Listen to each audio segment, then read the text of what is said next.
សួរបងប្អូនទាំងអស់គ្នាខានចេញវីដេអូយូរនេះបងប្អូនមាននឹកកូនឆ្មាអត់ហើយបងប្អូនភាសាបាយហើយនៅស្មាននេះបានមហូបអីដែរសម្រាប់កូនឆ្មាវិញគឺថ្ងៃនេះបានមហូបសាមញ្ញធម្មតាស្ងោរ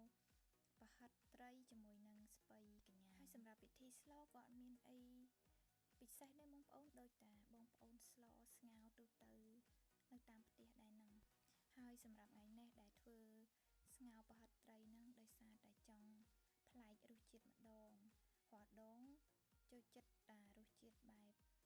ជូរហឹរប្រៃផ្អែមអីចឹងបងប្អូនជាពិសេសខ្ញុំចូលចិត្តរបៀបភ្លាញោមគ្រឿងដិតតែថ្ងៃនេះសុំបែបស្ងោរបែបសុខភាពម្ដងហើយសម្រាប់ទឹកស្ងោររបស់យើងដើម្បីឲ្យមានរសជាតិគឺយើងបងខ្ទឹមសចូលដាក់បកាហើយនឹងជាហ៊ឺក្រៀមចូលដែរហើយជាពិសេសពេលដែលទឹកពុះគឺយើង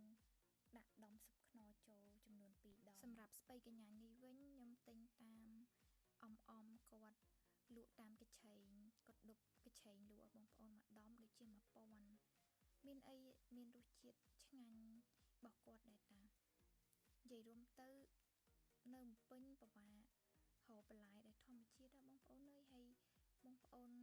ណាដែលដឹងថាយើង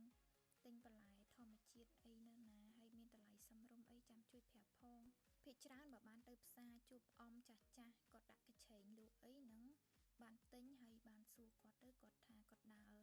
បេះបោចមកខ្លួនឯងជុំវិញផ្ទះយកមកលក់ទៅហើយម្ដងមានម្ដងអត់ចឹងទៅតែពេលបានទិញក៏សប្បាយចិត្តចឹងបានទិញបានរបស់ធម្មជាតិប៉ុន្តែក្រៅពីថ្ងៃដែល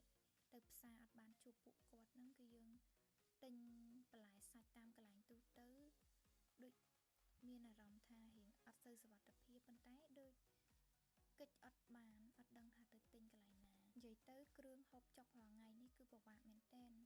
កិច្ចពីផ្ទះលេខ1មកប៉ះផ្ទះលេខ2អញ្ចឹងហើយ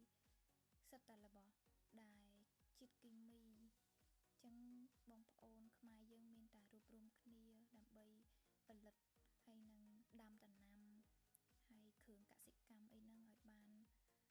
បរិបូរទៅដើម្បីបានប្រជាជនយើងប្រើប្រាស់របស់ក្នុងស្រុកវាសុវត្ថិភាពជាងដែលយើងនាំចូលប៉ុន្តែក៏សប្បាយចិត្តខ្លាំងដែរនៅពេលដែលទៅផ្សារទិញគ្រឿងទេសឃើញមាន brand របស់កូនខ្មែរមានច្រើនជាងមុនពីមុនយើងសួរទៅអត់សូវមានតែឥឡូវមានច្រើនទៅអញ្ចឹងក៏យើងមានជំរើសទិញបានច្រើនដែរងាកមកម្ហូបយើងវិញពុះបាត់ហើយប្រហិតត្រីវិញឡើងធំតំណងឆ្ងាញ់មែនតែនបងប្អូនណាខ្លះចូលចិត្តប្រហិតត្រីខ្ញុំវិញបើកាលនៅក្មេងវិញពេលម៉ែធ្វើប្រហិតត្រីម្ដងសប្បាយចិត្តហើយពេលដែលញ៉ាំហ្នឹងសិតតាចែកចំណែកសំដួសប្រមាណគ្រាប់ជាចំណែកខ្លួនឯងរួចស្រេចខ្លាចញ៉ាំអត់តន់គេទៅអស់ចំណែកខ្លួនឯងចឹងដួសទុករួចស្រេចដល់ពេលនិយាយដល់ចំណុចហ្នឹងនឹកផ្ទះដល់ហើយនឹកស្នាដៃម៉ែនៅក្មេងនិយាយពីថា